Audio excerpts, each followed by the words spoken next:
रोहतक में national highway 152D पर एक बड़ा हादसा हुआ। घने कोहरे की वजह से एक साथ कई वाहन आपस में टकरा गए। 70 वाहन एक दूसरे से टकराए।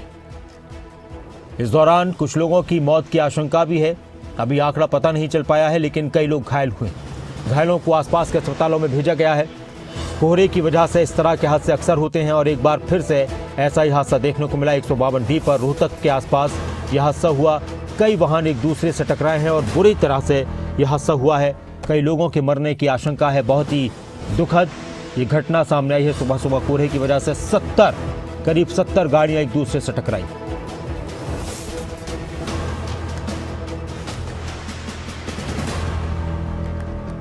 जा रहा था तो धुंध ज़्यादा थी, 35-40 की स्पीड में गाड़ी थी और आगे ट्रक एक्सीडेंट होया था।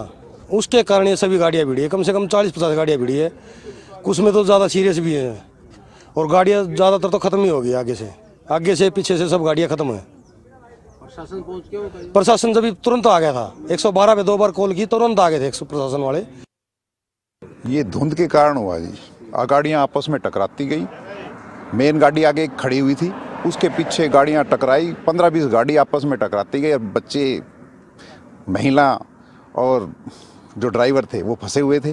प्रशासन ने आके उन्हें निकाला और वो कार्रवाई कर रहे हैं, निकाल रहे हैं, पीजीआई रोहतक में भेज रहे हैं और उनकी मदद आम। और इस वक्त हमारे साथ रोहतक से हमारे ब्यूरो देवेंद्र दांगी जुड़ चुके हैं इस खबर पर ज़्यादा जानकारी के लिए। देवेंद्र, अभी तक हमारे पास जानकारी ये थी कि 70 के करीब वाहन एक दूसरे से टकराए हैं। कई लोग घायल हुए हैं और कुछ लोगों की मौत की भी आशंका है। क्या कुछ पता चल पाया है घायलों की संख्या? और हम उम्मीद तो करते हैं कि किसी की जान न गई हो। बाकी और क्या कुछ इस मामले में अपडेट है? पुलिस का कुछ कहना है इस मामले में?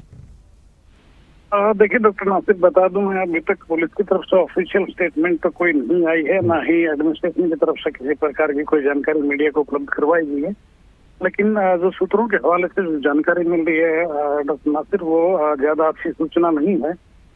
2 से 3 लोगों की मृत्यु होने की सूचना मिल रही है सूत्रों के हवाले से, और दर्जनों लोगों की इंजरी की बात कही गई है जी। कुछ लोगों को महम के आसपास जो हॉस्पिटल है वहां पर एडमिट करवाया गया है और कुछ लोगों को पीजीआई रोहतक में एडमिट करवाया गया है। एक दर्दनाक हादसा हुआ है और बता दो डॉक्टर नासिर, कोहरा जो है वो मुख्य वजह रहा है।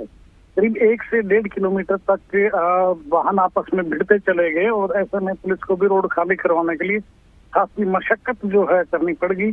कई लोग जो है, जो जैसे ट्रक ड्राइवर थे, वो एक्सीडेंट होने की वजह से गाड़ियों में फंसे रह गए। लोगों ने मदद करके किसी तरह से निकाला है। उसमें क्रेन की मदद भी एडमिनिस्ट्रेशन के द्वारा ली गई, क्योंकि डायल 112 पर लोगों ने फोन किया था तुरंत। और जो क्विक रिस्पांस टीम जो थी हरियाणा पुलिस की, उसका काम काफी सराहनीय है। इसमें कहा जाएगा डॉक्टर नासिर की विद इन 15 मिनट जो है गाड़ियां वहां पर पहुंची और रेस्क्यू ऑपरेशन जो है वो शुरू कर दिया गया था। अभी तक ऑफिशियल डेटा कुछ नहीं दिया गया, लेकिन यह है कि कैजुअलिटी से इनकार नहीं किया जा सकता और काफी लोग इंजर्ड भी हैं डॉक्टर नासिर। बहुत शुक्रिया आपका देवेंद्र इस पूरी जानकारी के लिए, बातचीत के लिए।